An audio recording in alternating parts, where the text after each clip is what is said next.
Hello and tashtele everyone. Today we are going to be continuing our journey into the Tibetan alphabet from scratch with vowels and vowel sound. And yeah, those are two separate things because just like in English, there are more vowel sounds than there are vowels. And someone actually went into my comments specifically asking me to address two of the vowel sounds in particular. As you already know, every letter in the Tibetan alphabet has an inherent ah sound. So the ah sound is not a vowel that we add. Well, this begs the question, how do we bring in a new vowel sound? And that's easy. Let me introduce you to the four vowels of Tibetan and then the seven vowel sounds. Each of these here represents a letter in the Tibetan alphabet. Any letter at all. We'll use examples later. Our first vowel is this. Gigu. Now you may have noticed I didn't write this as a single stroke. No, I wrote it as two strokes, and this is actually important. Watch that, like that. Because when people are writing quickly, first of all, not only is this better when you're working with a bamboo pen, but when people are writing quickly, you may occasionally see it written like that, and I don't want you to get confused.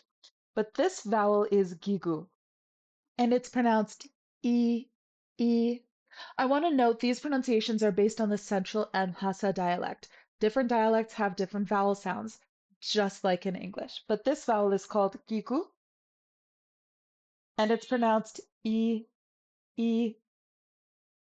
Our next vowel goes underneath, and this is that. And it is drawn in one stroke. And this is called shabchu or shabkyu, depends on your dialect. And it's pronounced u, u.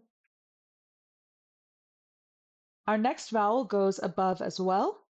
It's just a nice little whoop, like that. It's pronounced e, and it's called jingbo.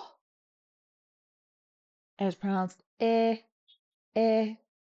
And our final vowel also goes on top.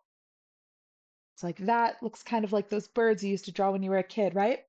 It's called naro, and it's pronounced o, o, o. So our first five vowel sounds, our inherent sound is a.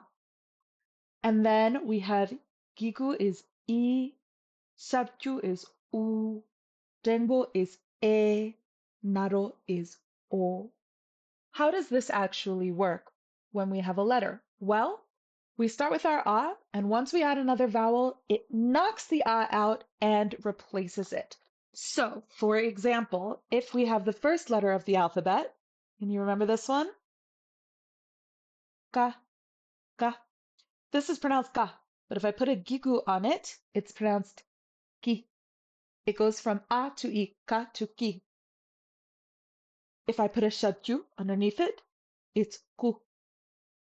If I put a denbo over it, it's ke. And if I make that into a naro, it's ko. And this can happen for any letter. Let's take a few examples.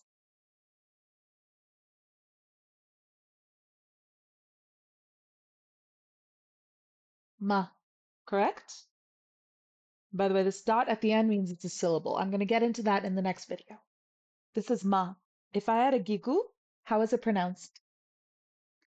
Mi. And mi means person. Or, what's this letter? Ta. Yes, it's ta. But if I add a jingbo, it's te. Te means that.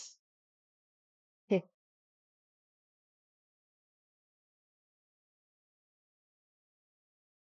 Sa. Sa. If I add a shabju, it becomes su. Su means who.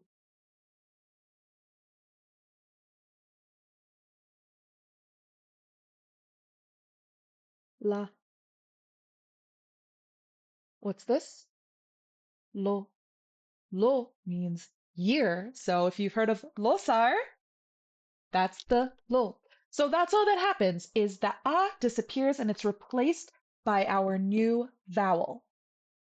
If you are enjoying these videos, please give a like, please consider subscribing, and also please take a look at my Patreon, where you're going to see my blog from my upcoming visit to Com, as well as some additional supplementary sources and videos.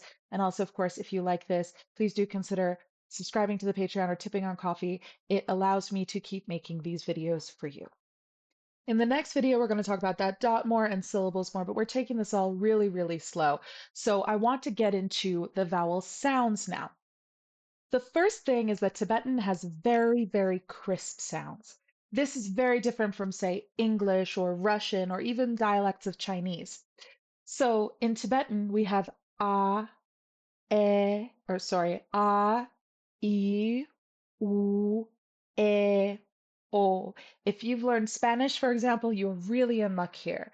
That Gigu is I, that Jengbo is E, that Naro is O, that Shagchu is U. It's very, very crisp. What do I mean this isn't like English? Well, in English, we say A. It's actually A, right? That's two sounds. Hello, my cat wants to say hello. Want to say hi? Want to say hi? She's learning Tibetan as well. Or O. In English, we say O. O. That's two sounds. O. But in Tibetan, it's O. That is E. It's not A, it's E. This is one of the biggest things that messes up people's accents. So, for example, that word lo for year, lo, it's lo. It's not low, it's lo. Very crisp. Hey, girl. And that de, it's de. It's not day, it's de. Very, very crisp. Now, I did mention there are 7 vowel sounds. We're going to talk about how those are made at another point because they have to do with letter combinations, and we're not there yet.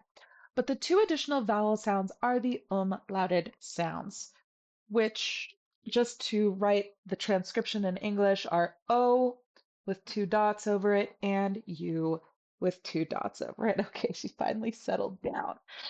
And these are really tricky for people. We're going to get into them much more when we actually talk about these combos, but especially since we're doing vowel sounds today and someone asked, I thought I'd answer.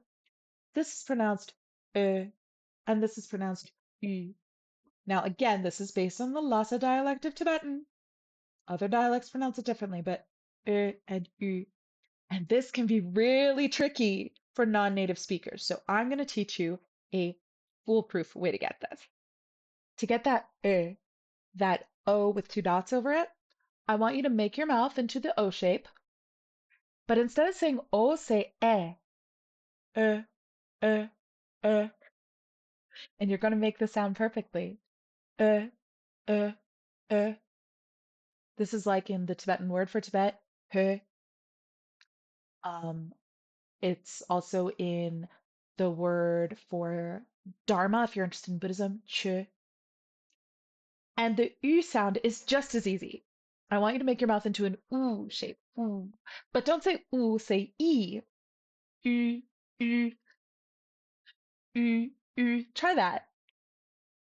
This is in the name Kunga, for example, or when, du, and a lot of words. So you are going to eventually hit this a ton. So to make that sound, you make an O shape and you say e, e. To make that U sound, you make an U shape and you say e, u, u. That's it. So to do a quick review, the 7 vowel sounds are a, I, U, E, O, Ö, Ü. We have them very, very crisp. Our 4 vowels are, I'm just going to write them again really, really quickly. Gigu, which is pronounced I. Sabchu, which goes underneath and is pronounced U. Drangbo, which is pronounced E. And Naro, which is pronounced O. And that's it. Those are your vowels. You just plop them on top or underneath the letter that you need to change the vowel for, and you have a new sound. I hope you enjoyed this, and I look forward to seeing you in the next video.